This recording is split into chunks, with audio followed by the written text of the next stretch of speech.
Good morning, students. We are going for the chapter number 9, ray optics, and today's topic is total internal reflection. This is lecture number 3.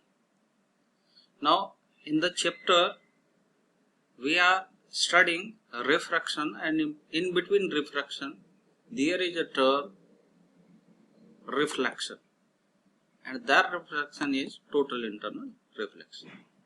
Now see, for the refraction there should be two media, right? Here is also two media, transparent media. Now see this picture. This is the brilliance of diamond. Diamond जो है वो बहुत ज़्यादा चमकता है. Sparkling of the diamond. Now why it brilliance? This is the phenomena of total internal reflection. Now what is total internal reflection? अब हम इसको पहले एक डायग्राम से समझेंगे. There is a pair of media.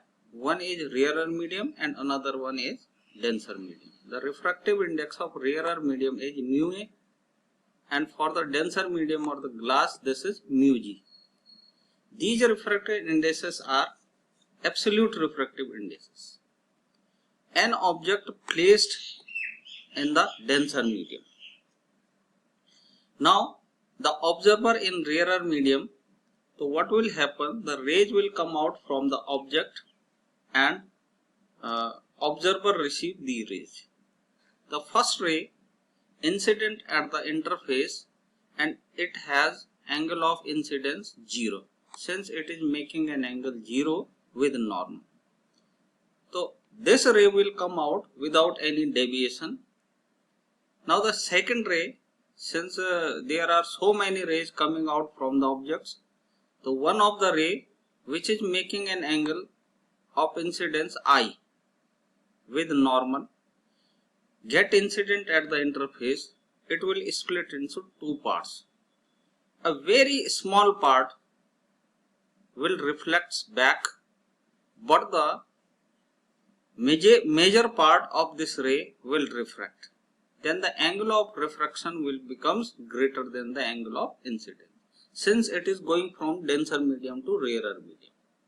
Now the third ray incident at this point. Now this angle of incidence is greater than previous one. So the angle of refraction will becomes automatically equal to previous one, will be greater than the previous one, right? And so on. And a ray incident at the interface having angle greater than previous one, so the angle of refraction also becomes greater and it becomes 90 degree. So this angle of incidence at which angle of refraction becomes 90 degree, this angle is called critical angle, right? Beyond that angle of incidence, the ray will not refract. It will reflect back in the same medium and will obey the law of reflection. And law of reflection states that angle of incidence always equal to angle of reflection, right? So it gets totally reflected in the same medium. This phenomena is called total internal reflection. Now see the definition. Total internal reflection is the phenomena of complete reflection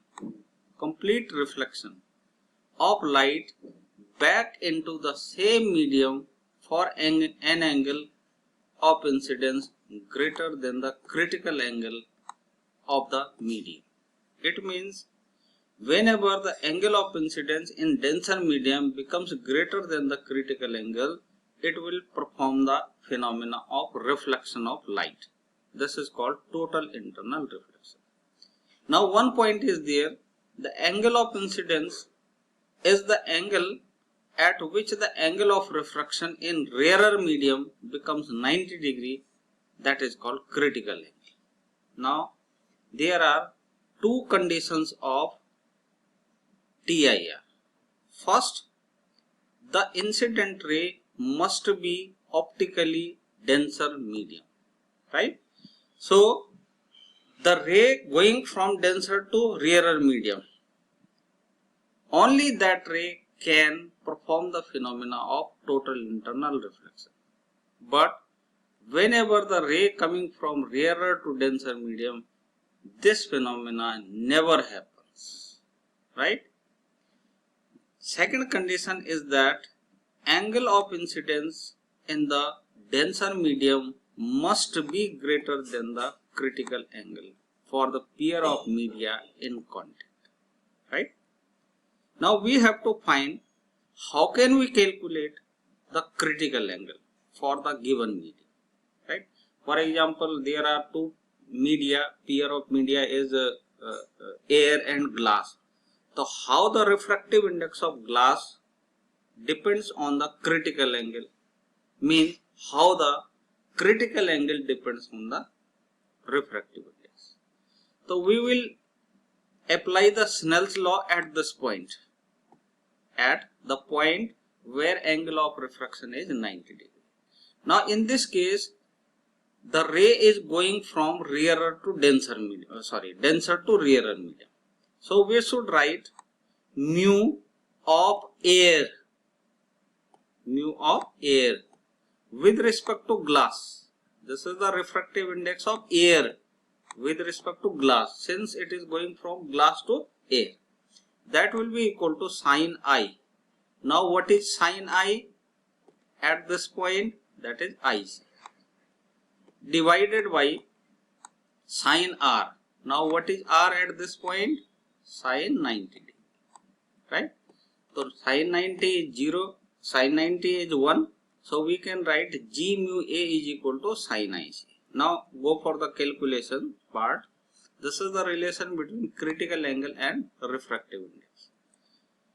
The critical angle is the angle of incidence in the denser medium at which the angle of refraction in rarer medium becomes 90 degree.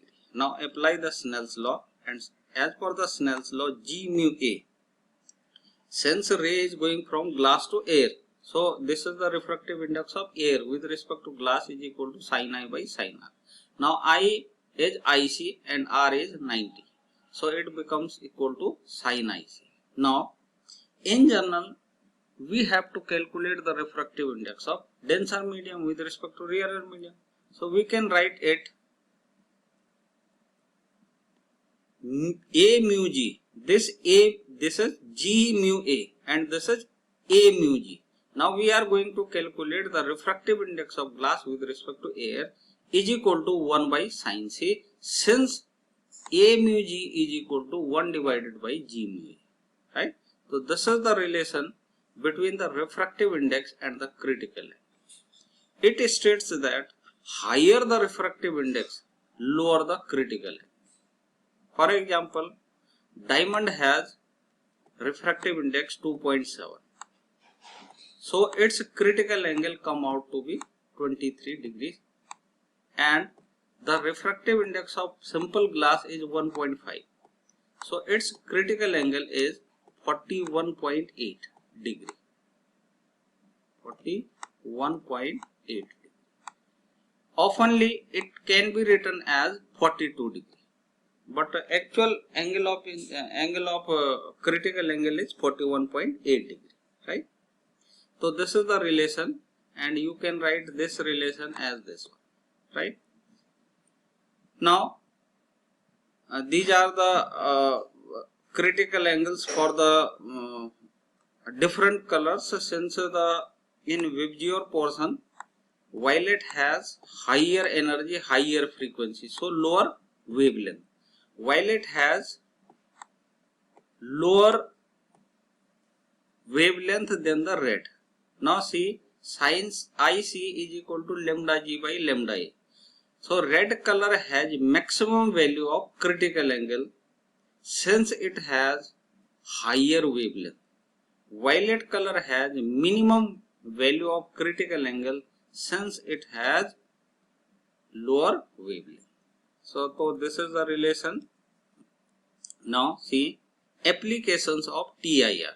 Applications or illustrations of total internal reflection. Number one, mirage formation. Number 2, totally reflecting prism. Third one is optical fiber. Fourth one is sparkling of diamonds. So we will discuss one by one. This is mirage formation. In hot areas, what happens? The density of air varies, differentiates. So the bottommost layer has the lower density, so it is rarer medium. As we go up, the density of the layers increases. So an object placed far away from observer, due to internal reflection, this object also appears in inverted position, and the observer observes that there is a water spread on the earth surface, so the inverted image is also being appeared at this place. This is called mirage formation, right? In a highway, you can see in the summer time that some liquid or water is spread over the surface of road. This is because of mirage formation, and the basic cause is total internal reflection. Now these are totally reflecting prism. In right hand side diagram, there is a prism. These prisms are special prism which have one angle 90 degree. When a ray incident at refracting surface, the angle of incidence becomes 0 and it will go in a straight path inside the denser medium. When it try to come out from denser to rarer medium, the angle of incidence becomes greater than the critical angle. For example, in this case, the angle of incidence is 45, which is greater than the critical angle 42 degree. So it will get TIR. After TIR, it incident at the second surface and goes from denser to rarer medium straightway, since the angle of incidence is 0. So we can deviate a ray by 90 degree with the help of these prisms. In similar manner, when the ray incident at the base, it reflects back by double TIR and get out from the prism. It means we are deviating the ray by 180 degree. So totally reflecting prism help us to deflect the ray by 90 degree and 180 degree. And in TIR there is minimum loss of energy. Now the third one is optical fiber. Optical fiber is a medium which carry the signal, light signal, without any loss of energy. You can see the cross-sectional area or cross-section of the optical fiber. The optical fiber has two main parts. One is core, which have refractive index 1.7, and the cladding of the quality of glass having refractive index 1.6, right? And this is the plastic jacket for the prevention of the optical fiber. Whenever the light enters into the optical fiber at its core, it gets multiple TIR and come out from the optical fiber without loss of energy. So optical fibers are used in communication to send the light signals from one place to another place without any appropriate energy loss. This is optical fiber which is based on TIR. Now the fourth and last one, that is sparkling of diamond. You see that diamond has many surfaces and its critical angle is very small, that is 23 degree. Whenever the ray incident at the diamond surface, it get multiple TIR and never come back outside the diamond. So it appears the brilliance of the diamond, right? So this is called sparkling of diamond. That's why the cost of the diamond is very high, only because of TIR. So these are the applications of TIR, right? This is all about this lecture. Thank you very much.